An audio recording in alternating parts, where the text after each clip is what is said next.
Hey, this is Eric from Catching Light. Hey, this is Hemp. Hey, this is Glenn. Hi, I'm Steve-O. Hey, this is Drew Hines with Hindsight Imagery. This is Matt Callahan at Digimatty Photographic Services. Hey, this is Jason, and welcome to Tales from the Pit.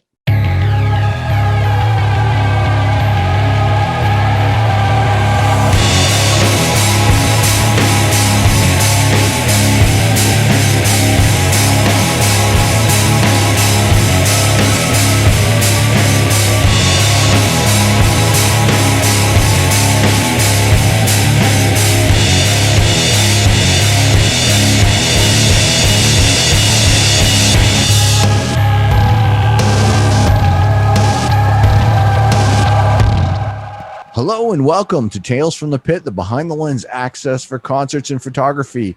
We are photographers for the Bank of New Hampshire Pavilion, and today we have a very special guest, actually one of my favorite singers. You've known him from bands such as Red Sun Rising and his new band called The Violent. Mike Protich, welcome to the show. Thanks for joining us. Thanks for having me, man. I appreciate it. This is really cool. I'm really excited. Yeah, I'm excited to have you and talk with you here. We usually start off with history and stuff like that about give us a little background of what pulled you into the music industry. What was your passion when you got started and stuff like that? What drove you into being a lead singer type of thing? Interesting enough, I didn't start as a lead singer. I didn't really start thinking like I was going to be a musician. Music was always a big thing in our house. My mom played piano. So I have a specific memory of she would blast music through the house like every Saturday morning, and she would like clean the house. That was like her thing. And then she would sit down and play the piano for like an hour. Like that was her Saturday morning. So, I started at a young age, like tinkering on the piano, and I just like, it was always something I loved doing. I have so many home videos of me just like playing on the piano, not well, because I, for some reason, didn't want piano lessons. I just wanted to like do it myself. So then when I was 11, my buddy got an electric guitar, and he didn't know how to play it. He just cranked it super loud in his room. And I remember when I got home that day, I was like, Mom, I have to have an electric guitar. And so at the time I was like obsessed with Eric Clapton and Cream. So I like had to have a Strat. And I remember my mom got it for me for Christmas that year when I was 11. I'm just kind of going through the years here. And I started playing. I had a friend in high school that, or in middle school at that point, that was a better guitar player than me. So he'd come over and show me some things and jam. We started a band. I was in a band in high school, like all through high school.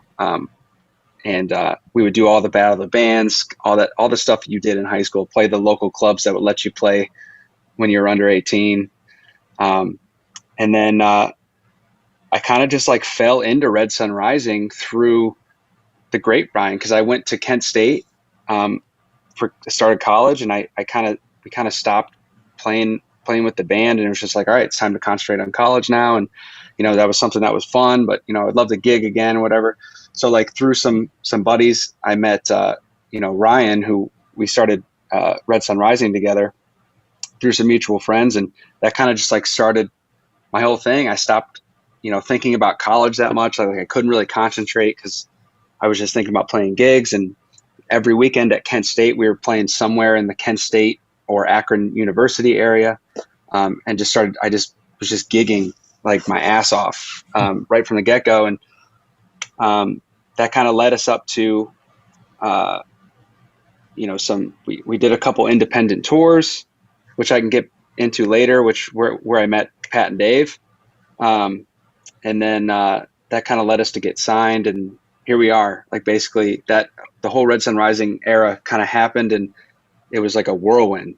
Like as soon as we got signed, I remember someone saying like, hold on, because this is going to happen fast. And it sure did. It was like, I can't believe that I'm sitting here now after all that.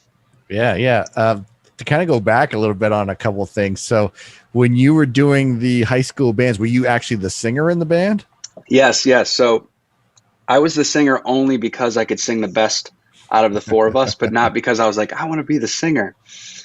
I was never like that. I was always I was a guitar player. Yeah. And I still am, but I'm a guitar player first, always. Sure. But yeah, and when I first started, that was why.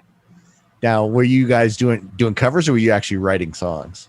Oh, we were writing songs. Yeah. Oh, yeah. Cool. Like, we would cover a couple songs. Ironically, Godsmack was like huge when we were Yeah. like first started the band. So like we had to, and you know, I'm in like 8th grade trying to make my voice sound like as low as Sully's. Like it probably was so ridiculous sounding, but it was fun. Yeah. I mean, I have a very similar background, and Godsmack, Keep Away, and a couple of those other songs were our go-to, drop D, heavy rockin' tunes type of thing.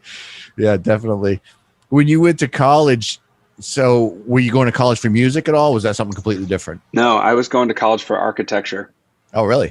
Wow. And my uncle owns a contracting company. I remember him talking. He's like, yeah, if you get a degree in architecture, he's like, help you get a job. So that was why. And I loved art, and there was a lot of the classes leading up to architecture were like art based. Yeah. So, that's what I went for, but I didn't, obviously not an architect right now. Right. I noticed, and when you're talking about art and stuff like that, I noticed with your album artwork and stuff like that, and we can talk about more stuff later on, but I noticed there is a artistic creativity to it as well, especially with probably some of your lyrical stuff as well too. So was there an art background prior to this? Yeah. I mean, I always enjoyed the art classes the most, through school. And I was both in like, free writing classes, and I was like really good in speech class, and,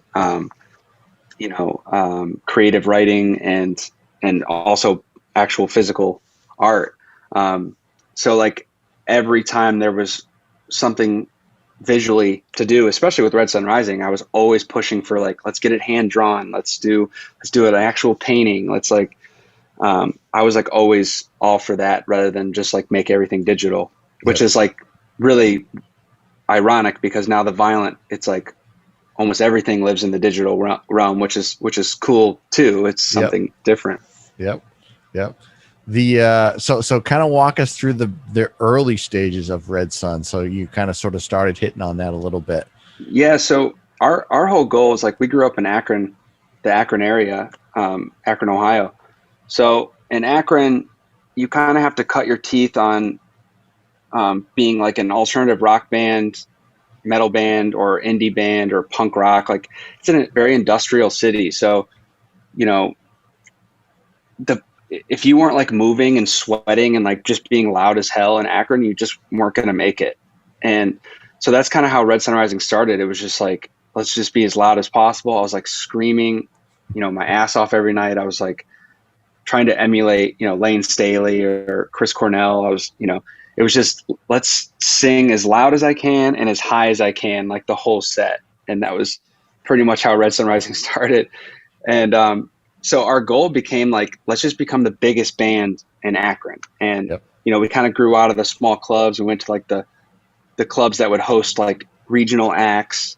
And then we got big enough that we kind of leveraged that into the House of Blues. We had a friend there that would book, that knew the talent buyer. And like, we got on like a ton of opening slots. And that kind of got the ball really accelerated.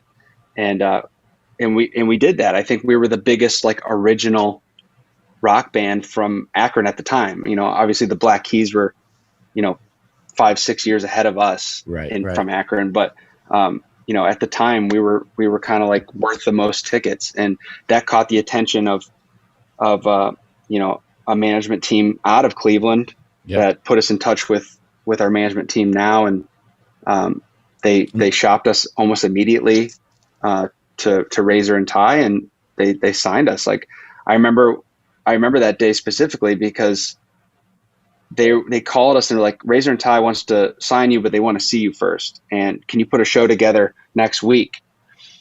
And we're like, I guess. So we started texting everybody we knew. We're calling people like, dude, we got to go play this show at this. We called our friend that owned this club, and we're like, can we just use your stage? And we packed it out, like, and the head of A&R and the president of Razor and Tie flew in for this. And he tells this story. He's like, I show up in Akron. I didn't know what I'm going to expect. It's raining out. It's like something out of a movie. I go into this shitty club, and it's just packed, and these people are just ready to rock. And we just played like 6 songs, and it was just like the most insane 6 songs. And he signed us that night. It was just like, it was literally like a movie. That's awesome. That's cool. Now, when it comes to at that point, did you guys have the first album written out, or were you just sort of kind of had bits and pieces of stuff? We pretty much had like the meat of it. Like Emotionless was like a song that we played a lot. And if you listen to the original demo of Emotionless before we put it on the record, it's like really long because we like love Tool. Yeah. And it's like this, it was like 8 minutes long. And that was like the first thing Bob Marlette, the guy who produced Polyester Zeal, he's like, we got to chop this down and like make it a hit. Like let's find the coolness of this song and condense it down. But like, so it was a lot of that. It was kind of like trimming the fat. We had a lot of the parts already written. We just had, Bob taught us how to kind of orchestrate that. Yep. And when you guys got signed, was this the full members, all the original members, or was this? No, ironically, it was just me and Ryan at the time. Oh, wow. Okay. And we were kind of going through members a lot. Like we had like, dude, we were like Spinal Tap. We had like 8 drummers by the time we got signed. And, everyone left for different reasons. And especially when you're not doing it professionally, people come and go for whatever. Yep. But, that show, we didn't have like an active lineup at the time. So we like called some friends like in Akron. We're like, what musicians do we know? Who can play bass? It was literally like that for to get signed to a record label. Like we were throwing together a band a week before. So that was exciting and very stressful at the same time. That must have been some major rehearsals as well too. Oh yeah. And yeah, definitely. Yeah. So you guys get signed by Razor and Tie, which is, they got some of the best bands too. I mean, that's a pretty killer setup right there out of the gate. Absolutely. Yeah. So you get signed. What happens next? Well, the guys that did the showcase with us, we had to basically tell them like, hey, they just signed like me and Ryan. So see you guys. Sorry, we're going to go make this record. So they, but it wasn't like a dick thing. We were just like, we don't know. We're just like kind of going with the flow. We've never been signed before. We don't know how this works. They're like, you guys need to go out to LA. And that's what they did. They sent us to LA and we lived there for 3.5 months, almost 4 months in an Airbnb, and just like went to Bob Marlette's house every day. He has a studio like at his house, and that's where we made Polyester Zeal. And it was like real relaxed. It was, we didn't know what to expect. And it was like, we would work Monday through Friday. Like you had a job. We'd show up at Bob's house in the morning. We'd go get breakfast, talk about what we were going to do that day, record and write all day. And then we had the weekends off. It was just like really strange that time being out there, but it was a lot of fun. So it was just the two of you guys recording everything, or did you have like session musicians come in and fill in? Yeah, no, stuff? we had another guitar player that we brought on from Akron that was just like, he was just like one of those kids that just like can play anything. Yeah. But he didn't write. He was just like an excellent player. Yeah. So he was like, for lack of a better term, used as like a tool. And like, hey, here's the idea. Can you play this really well? Yep. So that's kind of how that worked. But yeah, for the most part, it was just me, Ryan, and Bob just doing everything. And how long did it take to write the whole record? We were out there for almost 4 months, but to write it, the first month was like dedicated to just writing and like pre-production, and then actual tracking started the second month, and then that third month was kind of like finalizing things. Yeah. Oh, that's cool. So you finish recording, I assume you head back home, and then what? our manager called us and he's like, hey, you're going to do your first tour. And that was Seether. We were first of 3 for Seether. Cool. Nice. So like it was us, and then Tremonti was the middle band, and then Seether. That's a killer tour. Yeah, it was amazing. And at the time, like I said, we didn't have like a band, so we had to like call a guy to play bass from Akron. I remember I called him. He worked at Guitar Center. I called him, and it was Rick, who was in the band for years, Red Sun Rising, the bass player. Yeah. I called him and I was like, hey man, I know you're working right now, but like, do you think you could come out to LA and like learn these songs before we leave? Cause we have this tour that we have lined up and we don't have a bass player. He's like, yeah, should I quit right now? And I was like, don't quit right now. Like, let's just like calm down a little bit. But yeah, he came out, like learned the songs in less than a week. And then we left, and Bob Marlette's son actually did that tour with us. Oh, awesome. As the drummer, because we didn't have a drummer. And he's like, I guess I'll do it. That's awesome. So you guys were a 4-piece that originally at the start as well, right? Yeah. And how long was that tour for? How long were you guys on the road for that particular tour? That was like almost 3 months. Yeah. 2.5 months maybe. So like at the time that felt like a really long time. It felt like an eternity just to leave. And Seether was amazing. Like I'm still friends with Sean to this day. Like if we see each other at a festival, like he always gives me a big hug. Like he's a sweet guy, but he treated us so well. So like it couldn't have been a better start to like the touring career. And so that's, I'm assuming that's the biggest sort of shows. I mean, your first show with Seether and Tremonti was probably the biggest show you've probably done. I'm guessing. I don't know if is that at true? The time. Yeah. I mean, we did some big opening gigs, but not like on a consistent basis like that. Like that's all we have to do today is wake up, either drive to a city or play a huge show. And that was just like, that's kind of when it, set in. It's like, oh, maybe I do want to do this for a living. Would you get that first tour, and you have to now physically figure out, are you guys like, all right, we got to go rent a van, we got to go do all this stuff? How does all that come together for a new band? Well, thankfully our managers have had other bands that were, touring a lot. One of them was Pop Evil. Yep. And so like they had resources of crew guys that could help us out, people that they knew to contact for. I think at the time we actually used our old van though, like that we used like for regional shows when we were like an independent band. Yeah. So we had this like really terrible rust.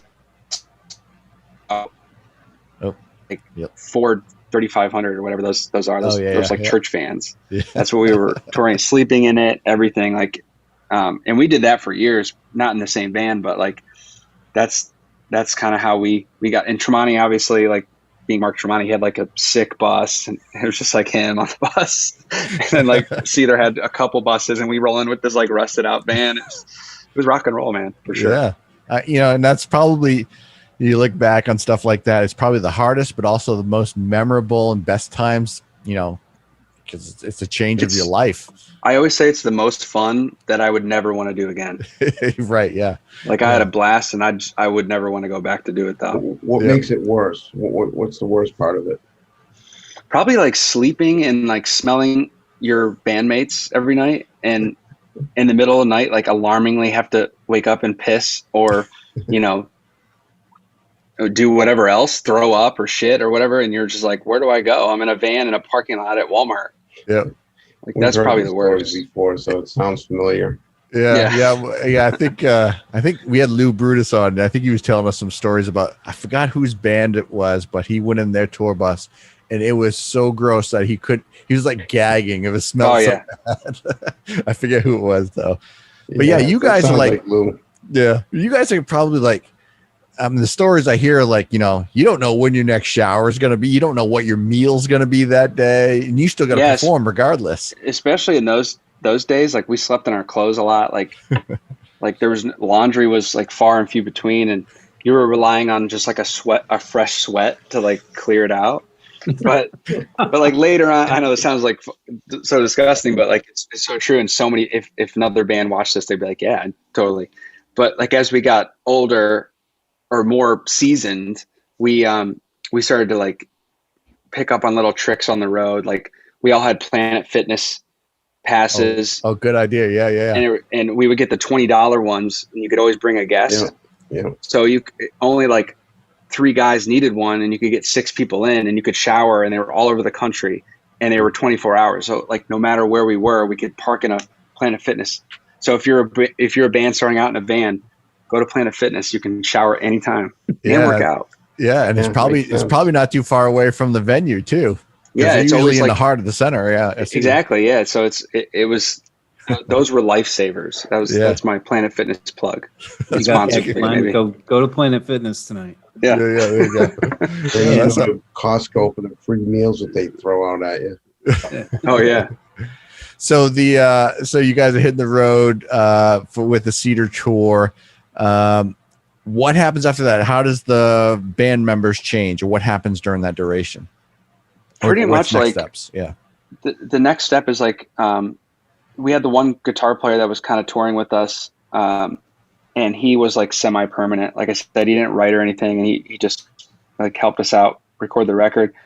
Bob Marlette's son wasn't permanent, so he had to obviously like go back to do his real job, which was basically be Bob's studio assistant. Nice. So we had to like put the band together, and that's when I called Pat, who's the drummer now and who's the drummer of the Violent.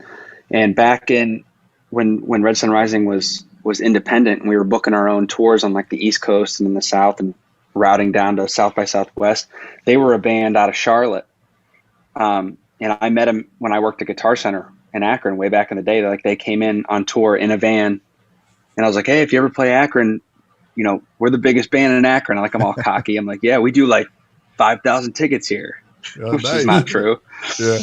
But like, so we kept in contact, and we booked a couple independent tours together, and like we became really good friends. So when that opening like happened, I was just like, that's the first guy I'm calling is Pat. Like he's a good friend of mine. He's an awesome drummer. And Pat went in, did those next couple tours. And then we brought Dave in, who's the guitar player of the Violent, mm-hmm. and who was the guitar player of Red Sun Rising. So we brought him in afterwards, and he was in that same band with Pat. So I was just like, in my opinion, I was like, man, I got 2 like my best friends now in this band, and like everything's great. And that was the lineup that like everybody knows. Right. Was that lineup. Yeah. So what was happening radio wise? So you guys are you get the band sort of together, you're hitting the road pretty heavy. And I know eventually you start getting, you know, a ton of radio play, number ones and stuff like that. But what was happening on that first? How did that all play out? Well, the funny thing is about like the Otherside, that was the first song that we released, and it went number 1, and it was the label's choice. Like we wanted Emotionless. Yeah. And because the Otherside was a song we wrote in the studio, and we weren't like we liked it, but it wasn't like Emotionless was there. It's been there from the past. We're like, we believe in this song. So the label's like, trust us. Like, I think, you know, this will connect with people because it's got like, it reminds people of Alice in Chains. Mm-hmm. And I think that's like something that rock could really use right now. And we think it'll connect with people. And we're like, all right, whatever. Let's roll with it. So it was supposed to be like the taste maker, not like the one to push. So Yeah. It went number 1, and it was like, oh shit. So then all these like radio shows started happening. Like all these radio stations were calling us to do their like end of the year radio show. And we were like on the map. And then it was like, okay, now we gotta, and after that went number 1, we're like, okay, well, Emotionless is the one we want. So like now this has gotta go. And Right. It did, thankfully. Yeah. And so the back-to-back thing, it was just like steamrolled, and we didn't stop touring after that, because as soon as we got home, there was no dead time. It was just like, so-and-so wants you to tour. So-and-so wants you to tour. You're doing this radio festival, this festival. And it like, that's such a whirlwind we did not stop touring on that record once. Like I was home. I think we did 182 shows in 1 year. Like that second year after Emotionless went out, we did 182 shows. So if you factor in traveling, like that's well over half the year. Yeah. Can you give some history on Emotionless? I watched the video and it's pretty intense. Yeah. What's the premise behind it? So lyrically, it was a dream I had, and it was a very vivid dream. It was one of those dreams that you can't like really shake, and to this day, I still don't know what it means. I think the meaning of it changes for me, but it was very like cryptic. There was like, I remember a woman like lying really still, and I couldn't tell if she was dead or sleeping, and she started to like kind of rot away, and I didn't know who it was, or what it was. And when I started writing the lyrics, I remember the line came out of it, "You'll just lie motionless, emotionless," because that's the visual I had. She was just laying there emotionless and motionless. So that had a nice like ring to it. So I kind of like built the song off of that lyric, and then kind of was basically just describing, what I was seeing in that dream. And that's why that song is a little bit abstract, because it is a dream and it's from the subconscious. So I always try to find different meanings in it. And with the video, we kind of try to capture that abstract, like dream state. Was it reality? Was it like a weird simulation? And, I think they did a good job. To me today, it's kind of like, I compare it to this world's, or this society's obsession with preserving beauty. And you go so far out of your way to preserve beauty rather than like allowing yourself to get old and age and eventually die. And that's the beauty of what life is, and like that whole part of the journey. So that Emotionless that's the meaning to me. Interesting. Yeah. Yeah. Pretty good. It's a killer song too. I mean, when Thank you. When that, because you guys also, I mean, I think I really started hearing you guys a lot on, was it Octane? Oh yeah. They started it all. XMM. Yeah, definitely. Radio wise. So when you guys released actually the first single, was that right on that first tour, or was that after a period of time? How fast did that? I mean, I know you said it was pretty quick, but was that on the Seether tour, or was it like a couple months? Emotionless was after Seether. So Seether was like right when we released the other side. The other side, yeah. So like as the tour went on, like the later dates in that tour, we started to see like more people knew that song when it came up in the set, and we started to like move it later in the set. Yeah. And then that next tour, I think the next one we did was Nothing More. Oh, cool. We knew a lot of people.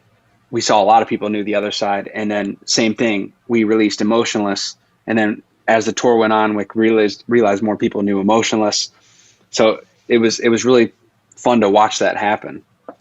So the first part of that, your touring, is kind of you guys getting used to and people learning about you, and then sort of towards the end, at the end of that tour, everyone's like, "Yeah, Red Sun.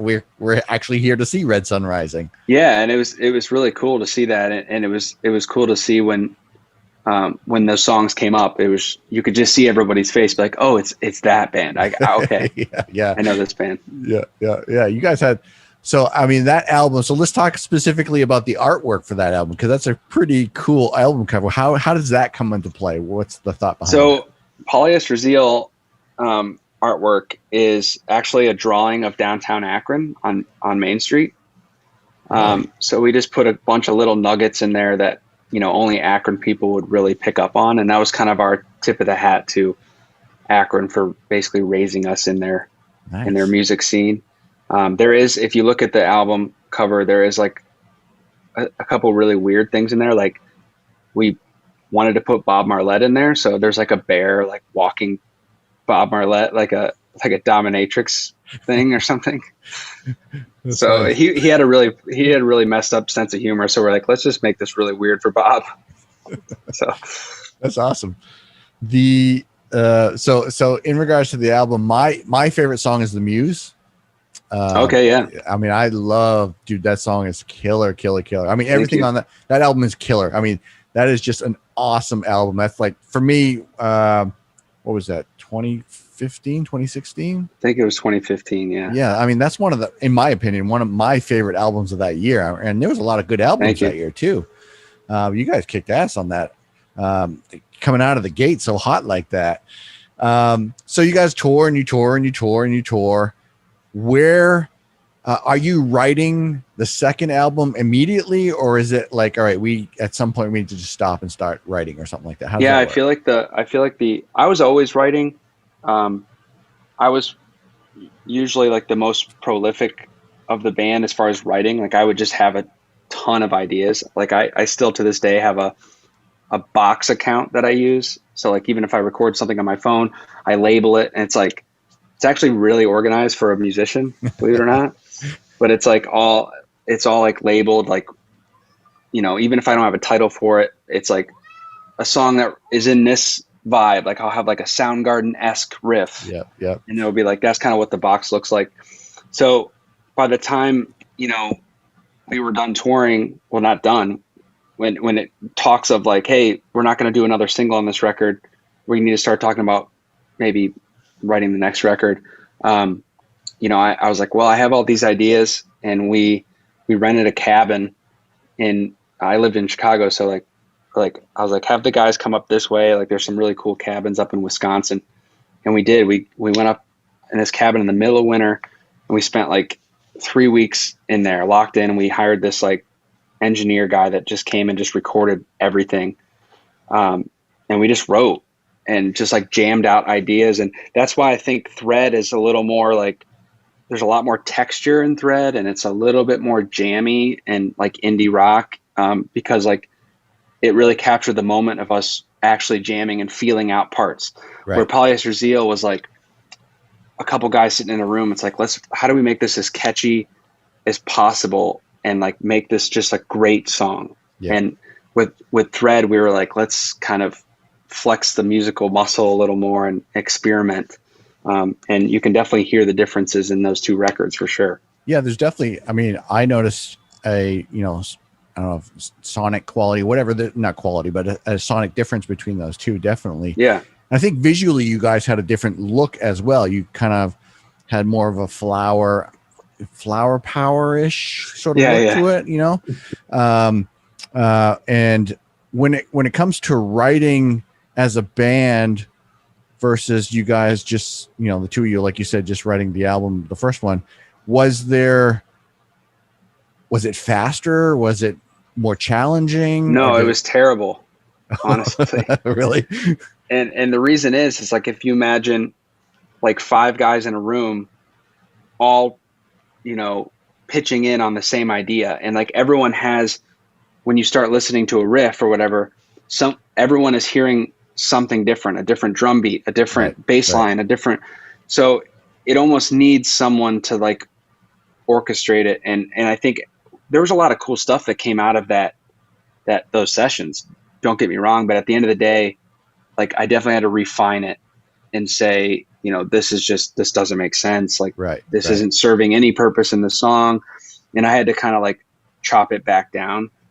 But those sessions definitely served a purpose, and I think it taught us how to, you know, work together. But I mean, that's just too many cooks in the kitchen, and it's actually counterintuitive, honestly. Yeah, I've been through I have a band as well, and I've been through a similar thing where I kind of was the predominant writer of our first album, and then we had a full band, similar story. And, you know, we kind of had we had to kind of sit down and talk our way through writing songs, because we're writing songs now that are very, very different from what the band has been known for. And we got to kind of talk through that and say, all right, it's cool that we're all writing, but we also got to remember who's listening to this. Did you guys have to have that conversation or anything like that? I think at that point we were like so high on Polyester Zeal. We were like, I think that's why Thread was so experimental, and like we're huge fans of the Beatles, and like obviously there's some psychedelics involved, which is, you can tell from the artwork, but like we went a little in a weird space. And I think now, especially after that record, it taught me a lot, like moving into the violent. Like I almost know, I appreciate brand identity and band identity, and like honing that in. And that's almost sometimes more difficult to write, not within the confines, but within the identity of your band is sometimes even more difficult and more challenging. And people think that'd be easier. Like, oh, you just have to do this, and this is what this band sounds like. But to have all these random ideas and then somehow like make them fit into this identity is actually even trickier than you would think. Oh yeah, definitely. So you guys write the second album. How long did that take? That one was recording. The recording was like super rushed compared to Polyester Zeal. Like we went to Sonic Ranch down in El Paso, and it's like an oasis in the middle of the desert. Literally, if you're ever bored, like look up the Sonic Ranch, and it's in Tornillo, Texas, like right outside of El Paso, and it's like literally in the middle of the desert. And you like stay in these little old Mexican adobe homes that are like you have to walk to from the studio. And this guy's got like a ridiculous amount of vintage gear. Like he has one of the boards that the Beatles used, and awesome. It's on a pecan farm. Like it's just really strange. But it's like an amazing studio.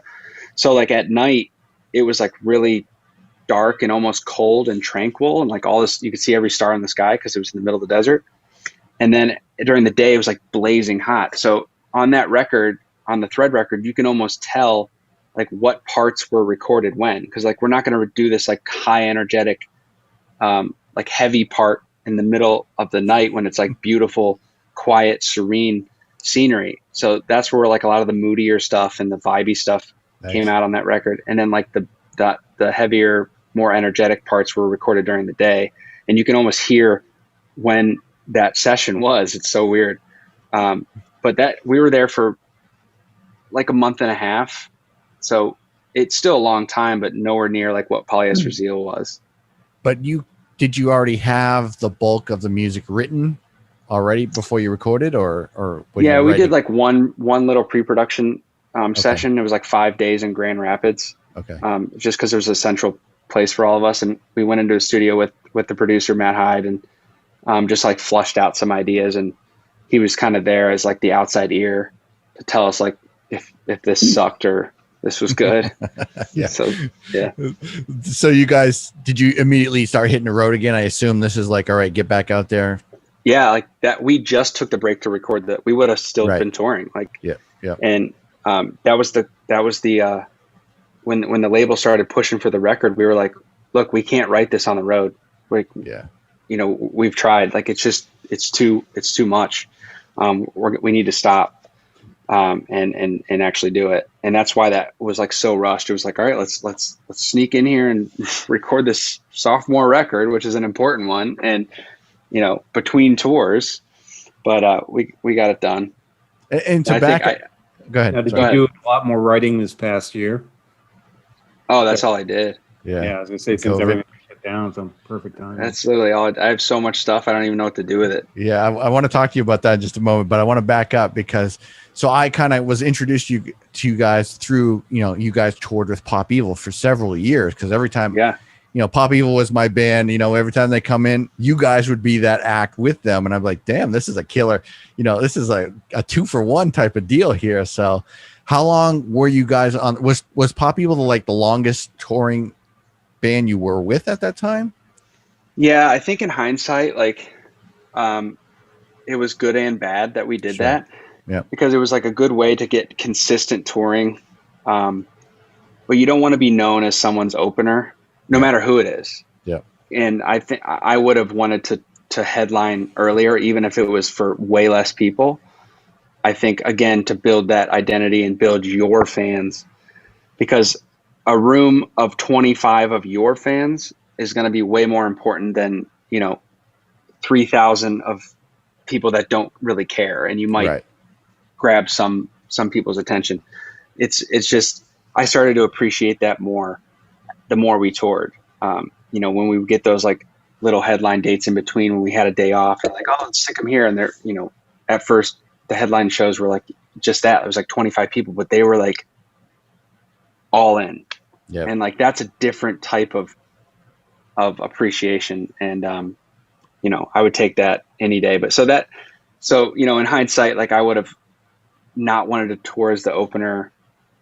And not just because of Pop Evil. I'm just saying, like, any band that long, but it was good. It got us in front of a lot of people. And I was kind of bummed too, because you guys were doing the headlining tour with your second album, and you guys were supposed to come to Portland, Maine, and it got snowed. Oh yeah, I remember that. Well, you guys actually, did you get to Maine, or I think you couldn't even get to Maine or something like that? No, we had to stop. Like, I think we got stuck in Baltimore. Yeah, something like that. I think we couldn't even, like, we were there. We actually canceled that show and like the next show because we couldn't even leave Baltimore. We were like snowed in. Yep. That was bad. I remember that. Yeah, I was bummed, you know, because we had tickets to, you know. So for those listening, I've said this before, but my mother was a huge Red Sun Rising fan, a huge Pop Evil fan, a huge Shinedown fan, whatever. And she's the one that got me into your band and a few others as well. So my stepfather had passed away, you know, 5-6 years ago, whatever it was.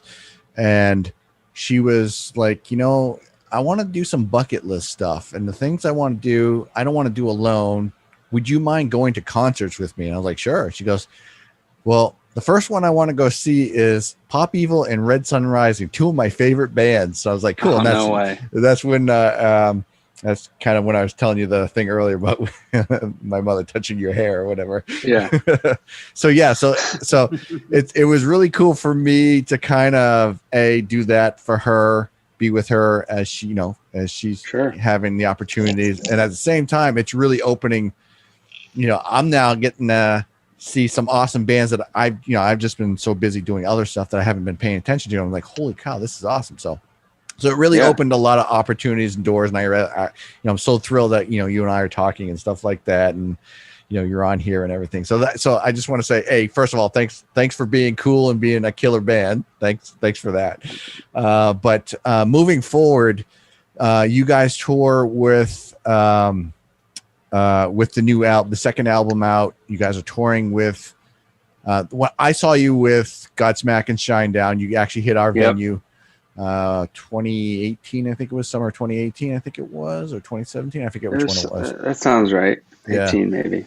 And that was, I mean, I think it was a sold out show. That was a massive show. Was that a massive tour? Yeah, the whole tour was like that. It was like all sheds, like mostly outdoor or bigger like arenas. Yeah, and both, I mean, you guys had a new album out. Both Shinedown and Godsmack had like huge albums right at the time too. So I mean, all three of you were like super hot at that time too. So that was such a killer show. But I imagine that was a killer tour. Yeah, that was definitely a tour. You know, we still talk about like just everything was just done right, and like I think it kind of like skews your reality. Because you wake up and you like go to catering every day, and then you like take your time and like have, you know, whatever you want to do, and then you walk on stage and there's like, you know, there's going to be a ton of people there. Like that skews your reality for sure. But it was, you know, so much fun. Yeah. When's the last time you guys toured? As Red Sun? The last tour we did was 2019, right before the pandemic. We did like a bunch of festivals through that summer. It was kind of like a hodgepodge tour. It was like a couple headline dates, like a bunch of festivals. Like we had a date or two with Incubus. Cool. And then at the end of the year, that's like when we did the hiatus. And then I did some acoustic solo shows, did like a little mini tour. All by yourself? That was it. Yeah. Just you and, oh, cool. I didn't that was it. That's awesome. The one thing that that always stuck out to me about you guys as Red Sun, and we'll move forward with your new project here in a minute. But the one thing that always stuck out to me is you guys had some killer vocal harmonies. I mean, really good. I mean, I got some video clips, and if it's okay, maybe I'll send it to you. If it's okay, I'll just play a little clip at the end here. But I mean, you guys had some really nice live harmonies, and you guys put on a fantastic. I mean, your shows were musically were flawless, and you guys were jumping around. You had a lot of energy, so you guys were like, I mean, really great performance. Thank you. Yeah, we took pride in the live show, that's for sure. Yeah, no doubt. Obviously, it definitely shows. There's no doubt about that. So moving forward, so you guys, as you said, you guys the last Red Sun Rising was 2019, and then things started going differently. You have your new project now that you sort of announced during COVID. Is that correct? Yeah. So the Violent. Yes. Yeah. So the Violent and the Violent is myself and Dave McGarry and Pat Gerasia, who are also in Red Sun Rising. And those are the guys that I knew, from the Charlotte band, like way back in the day. So like we've been friends for years. We toured all that time through Red Sun Rising, and we never got sick of each other. And when you're spending that amount of time with anybody, living in a van and living in a bus and living in a Sprinter and RV, like you name it, we've done it, sharing hotel rooms. Like you spend a lot of time with your bandmates, and those guys, it was always us three hanging out. And like, we used to joke, we're like, what if we just did like a side project just for fun, like the three of us? Well, when Red Sun Rising started to kind of like come to an end, and we kind of realized that everybody kind of wanted different things, and it kind of became, the writing was on the wall. It's like, well, this is the time to do it if we're going to ever do it, like right now. And then we started, like, I was like, I have all these songs that don't really fit with Red Sun Rising. They're a little more like a little more electronic rock, and like a little, more rhythm based than Red Sun Rising was. And so I showed them to them, and like, they were like, yeah, let's start working on it. We started sending each other files, and then the pandemic happened, and it was just like, now all we have to do is like fuel on the fire. It's like, now we have to make this thing. And we had all the time in the world at that point. Yeah, it's like, definitely. There's nothing else to do. That's just to build this new project. So that's what we started doing. And thankfully our management, they were stoked on it. They're really supportive, and they really believe in me as an artist, and they continue to work with me. And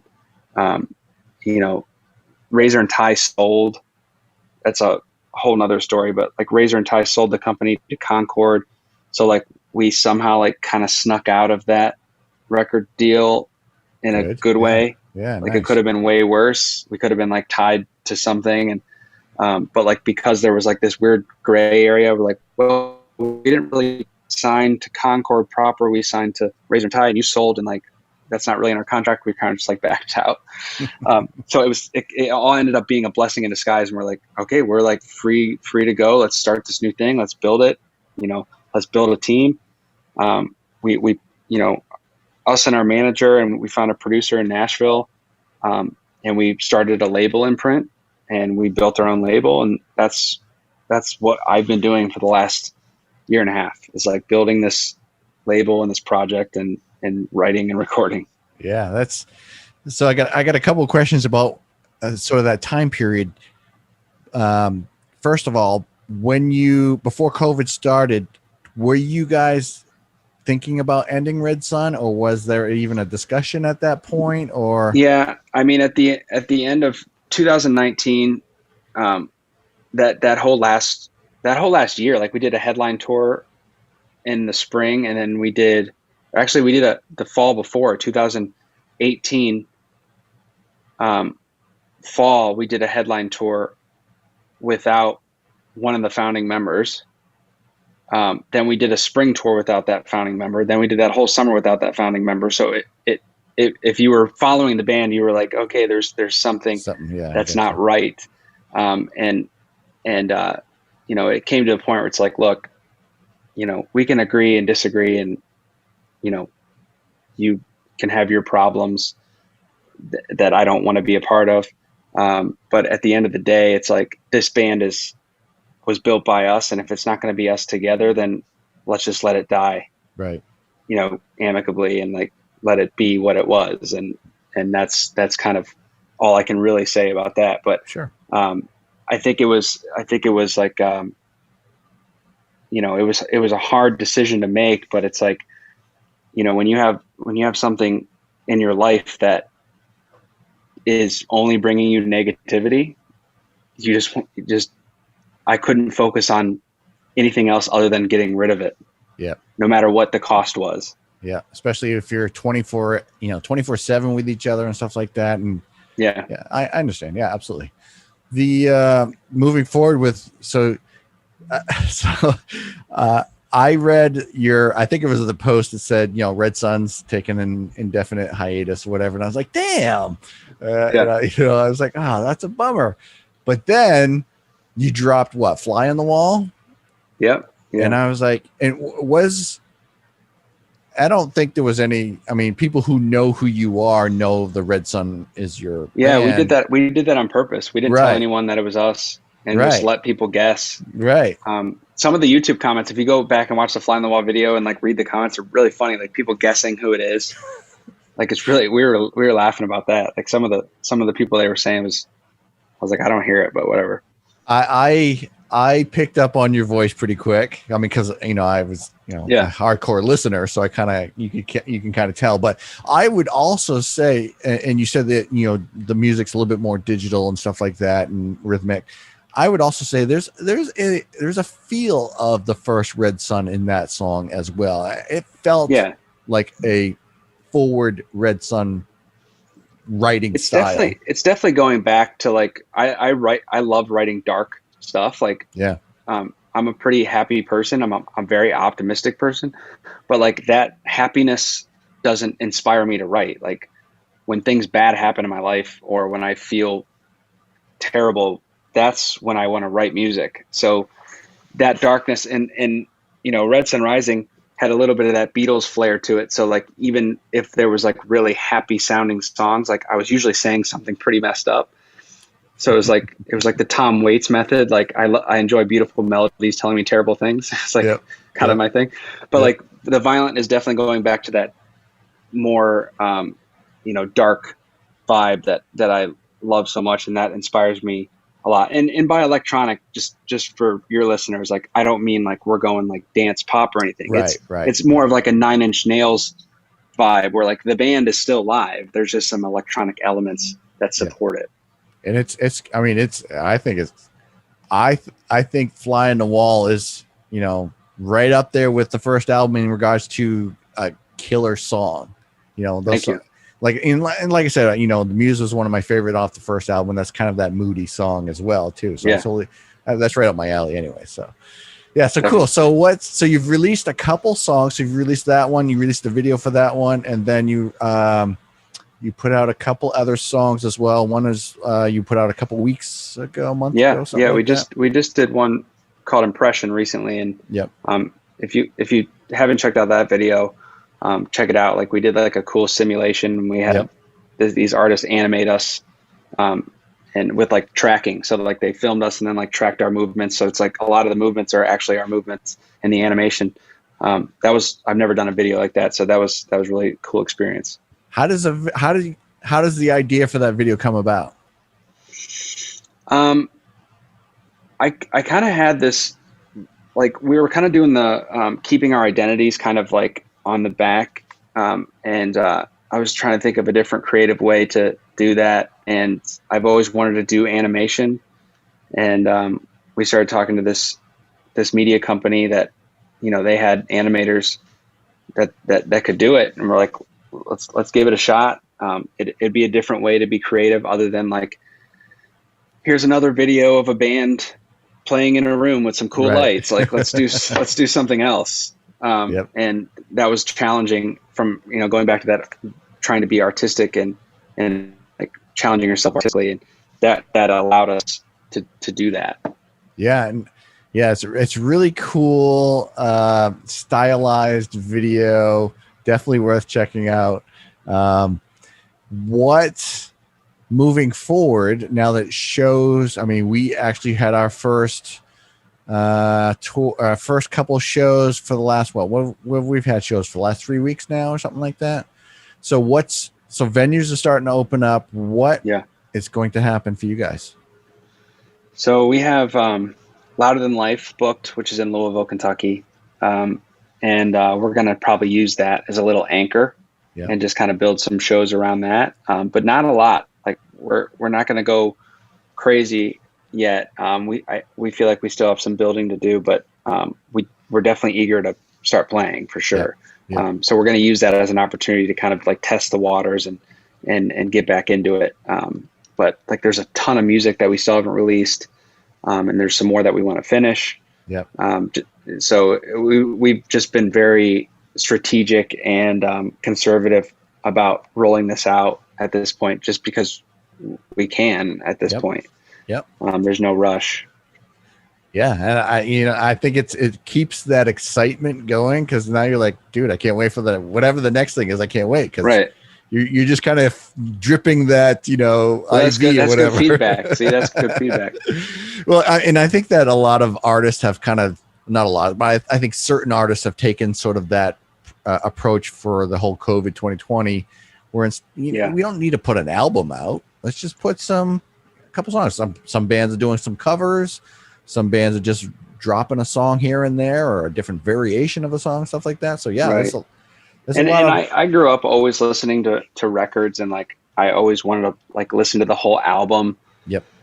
But like people don't have the attention span for it anymore, and it's like, instead of the cool thing about these little bursts of songs, like doing an EP or doing like a few songs at a time, like if you look at a band's career that truly lasted through the years, like they evolve with each record and with the times, and so if you look at their first record to their fifth record, they may be completely different, but you have all this evolutions in the middle. Now you can evolve even quicker over the course of like, instead of 5 records, you could do it in 10 EPs. Right. You know what I mean? So it's just like, I think it's just a cooler way of evolving the band in a much quicker pace, which is what we live in now. And ultimately, you can always take a group of songs and call it an album. It's the same thing. It's just released differently. Yeah, totally. I've been hogging the mic, guys. You guys want to ask a few questions? I think you asked him. This guy's at a show, man. Yeah, he's watching watching the videos. I was actually. I have more questions, but do you guys want to ask any questions? What do you think your favorite venue was on the road when you were doing the 180 whatever shows? Do you have any favorites? Man, that's I Besides so Gilbert. many. Yeah. I'm trying to think of one that really like. Okay, so this one, I have 2. One was when we got to final headline in Columbus, Ohio, because we're from Ohio. And like, it was in the middle of a snowstorm, like a bad one, like emergency style. We're like, no one's going to show up to this. Like, this is our first time like doing a big venue. It was like a theater show. Like, we're headlining this theater like the first time. And we were like super worried about it, like super bummed. We're like backstage, and I'm not like exaggerating how bad this storm was. It was bad. And so our stage tech comes back, and I was just like, so how is it? Like, I'm expecting to be like, there's some people out there. He's like, dude, it's packed. I was like, what? So like over 1,000 people showed up in this like ridiculous storm, and it ended up being like the craziest show. I don't even know how. Hopefully all those people got home. I don't know, because it took me like 50 minutes to get like 3 miles up the road to my hotel that night after the show. So like that, it was bad. But that, and then I think one of the highlights of my whole career, honestly, which is a big thing to say, was we played with Skillet in Russia, and we did St. Petersburg and Moscow. And in Moscow, both shows were insane, but Moscow was huge. It was like an arena. And we walked out. We didn't know what to expect. We're like, let's just give them all we got. Those people knew every single word to every song we played. They were just going nuts. Wow. At the end of the show, we like walked the little balcony to watch Skillet, and they like spotted us and they started chanting thank you in Russian. Like no one would do that in the US, like start chanting like thank you. Like no one does that. Like it was just like overwhelming. Like the love there. Like that was definitely a highlight. I still think about that and can feel that energy. And it's, music, transcends the different time zones, the different cultures, the different, Absolutely. That's so cool. Yeah, absolutely. Hemp, you got any questions? I'm good right now.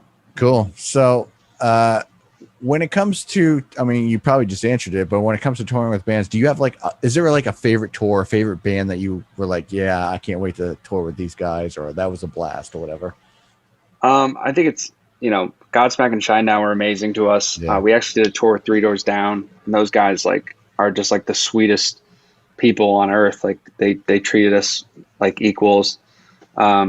Skillet we did a huge tour in Europe with Skillet, and same thing. Like it couldn't have been a better experience for our first time in Europe, because they just made it so easy, and we were nervous. We're like, we've never been to Europe to play shows, and they made it so comfortable, and the shows were great. So far, like there's not really been, a band that I like didn't like for the most part. People were, respected us, and maybe that means we were good. I don't know, but people respected us, and we had a good time, and we got along with pretty much everybody. That's cool. Yeah, and you guys you put on a fantastic show, so you work hard. It's no doubt about it. It shows. All right, let me ask one last question before we call it a night. When you're not doing music, or what is your thing to do to disconnect from music? Do you have a hobby or something like that? What do you like to do to kind of unplug? It really depends. Like, in Chicago, I got really into cycling as far as like, just like inner city. Like I got a bicycle, and, it's like a really city friendly or a bike friendly, city. So like I really got into that as both exercise and just a way to like relieve stress and just go out and clear my mind. Also during COVID, like cooking, like no joke, I cooked so much because we couldn't go out. And like the big thing in Chicago is like trying new restaurants. There's always new restaurants and bars opening in Chicago. It's like a big foodie city. But when you couldn't do that, it was just like, okay, well, let's go down the list. I would have wanted to go get, Thai tonight or whatever it is. And I was like, I have to figure out how to make that at home. So like we started, me and my wife started kind of honing in on like making those at home. So I think our recipe book is pretty damn strong now because of COVID. That's awesome. Yeah, that's cool, man. I think a lot of people kind of started, for me, I started getting into a lot of educational things in regards to photography and art and stuff like that. So I kind of really wanted to hone my craft, but I think cooking is a really, really strong skill to have, and a lot of people have started jumping into. Absolutely. Yeah. Plus it's fun. You get a couple bottles of wine, or you can make some cocktails with it, and it's like an event. Yep. Let me ask one more question. When it comes to photography, I forgot to ask this earlier. So, we're all photographers. What, for you as a artist, you play a show and then you see a blast of posts of photos and all that stuff on social media. What do you like and don't like about photos? Do you have a suggestion for photographers or for people taking photos of you? Anything like that? I really like, when photographers kind of go through, and I don't like the blast of photos, because I feel like even if, as a photographer, obviously just like a musician, like you're proud of every song, but at the end of the day, every band has their like top anchors of songs. Like the rest of them, they're there and they support it, but it's like those three shots are like the ones. And I like when photographers, and not all of them have the time to do this, but like when they go through and be like, this shot is sick, I know I'm confident that anyone that sees this shot, this is my best representation of this photo shoot or this show. This is the one. Like I like when they spend the time and think that, and you can tell when you're proud of it, or when the portfolio is like slimmer and it's just like more attractive. It's just like, yeah, these are all 6 shots. Yeah. That's probably, I don't like to like go through a bunch of pictures and be like, try to find one that I like to post. I like that's the one. This dude's telling me that this is it, and I'm going to share it now because this is it. This is the one. Nice. Yeah. All right. Well, thank you very much for your time, dude. This has been so cool to be able to chat with you, man. I've been kind of wanting to do this for a long time. It's a nice Wednesday night. Yeah. Thank you so much. Before we go, is there anything you wanted to touch on? Do you want to hit on anything? No, I would just say check out The Violent. We're pretty much The Violent Music, at The Violent Music on every social media platform. We're very active on there. So come say hello, give us a like, a follow, whatever. Yeah. You know the deal. Awesome. And can you announce any next songs coming out at any point, or is that kind of hush hush until you're ready? All I can say is there's, don't let the fact that we have only released 3 songs fool you. Like, we have a ton of music done. Like, that's all we did over the last year and a half. So there's a lot coming.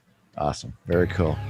Well, Mike, I really appreciate your time, dude. Thank you so much. Thank you, guys. Appreciate it. Hey, thanks for watching this episode with Mike Protich. We hope you enjoyed it. It was a blast for us. Check out our episodes and our other guests on all your favorite podcast locations and on talesfromthepit.net. We'll see you next time.